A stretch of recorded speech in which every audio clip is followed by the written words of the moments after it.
TCS ജീവനക്കാരെ പിരിച്ചുവിട്ടു എന്ന വാർത്ത കേട്ട് നിങ്ങൾ ഭയപ്പെടുന്നുണ്ടോ? ഇത് IT ജോലികളുടെ അവസാനമാണോ എന്ന് ചിന്തിച്ച് വിഷമിക്കണ്ട. യഥാർത്ഥത്തിൽ ഈ വാർത്തയുടെ മുഴുവൻ ചിത്രം ഇതല്ല. ആരെയാണ് പിരിച്ചുവിട്ടത്? പിരിച്ചുവിട്ട 12,000 പേരിൽ ഫ്രഷേഴ്സോ എൻട്രി ലെവൽ ജീവനക്കാരോ ഇല്ല. പുതിയ സാങ്കേതിക വിദ്യകൾക്ക് അനുസരിച്ച് മാറാൻ കഴിയാത്ത മിഡിൽ സീനിയർ തലത്തിലുള്ള ജീവനക്കാരെയാണ് ഇതിൽ കൂടുതലും പിരിച്ചുവിട്ടിട്ടുള്ളത്. ആൻഡ് ഇതൊരു വലിയ സംഖ്യയാണ്.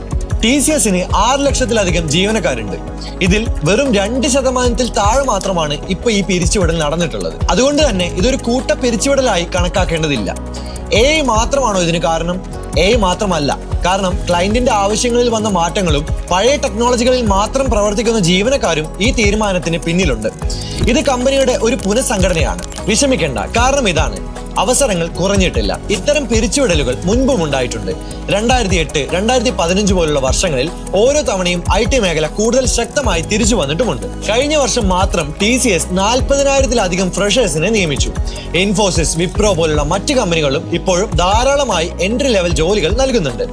നിങ്ങൾ ചെയ്യേണ്ടത് ഇതാണ്: നിങ്ങൾ ഒരു ഫ്രഷറോ ജോലി അന്വേഷിക്കുന്ന ആളോ ആണെങ്കിൽ ഇത് നിരാശപ്പെടേണ്ട സമയമല്ല. പകരം ഈ മാറ്റത്തിൽ നിന്ന് പഠിക്കുക, നിങ്ങളുടെ കഴിവുകൾ വളർത്തുക. Python, data science, cloud computing, AI, cyber security തുടങ്ങിയ പുതിയ സാങ്കേതിക വിദ്യകളിൽ ശ്രദ്ധ കേന്ദ്രീകരിക്കുക. സ്വന്തമായി പ്രോജക്റ്റുകൾ ചെയ്യുക, ഹാക്കത്തോണുകളിൽ പങ്കെടുക്കുക, ഇന്റേൺഷിപ്പുകൾ നേടുക. നിങ്ങളുടെ കഴിവിനെ കുറിച്ച് സംസാരിക്കുന്നതിനേക്കാൾ നല്ലത് അത് പ്രവർത്തിച്ച് കാണിക്കുന്നതാണ്. LinkedIn ശക്തമാക്കുക, നിങ്ങളുടെ പ്രൊഫൈൽ ആകർഷകമാക്കുകയും പ്രൊഫഷണൽ നെറ്റ്വർക്ക് കീപ്പ് ചെയ്യുകയും ചെയ്യുക. കമ്പനികൾക്ക് ശരിയായ കഴിവുള്ളവരെയാണ് ആവശ്യം. ഈ മാറ്റങ്ങൾ അവസരങ്ങളാക്കി മാറ്റാൻ നിങ്ങൾക്ക് കഴിയും. ഈ വിവരങ്ങൾ സഹായമായെങ്കിൽ ലൈക്ക് ചെയ്യുക, വിഷമിക്കുന്ന നിങ്ങളുടെ സുഹൃത്തുക്കളുമായി പങ്കിടുക.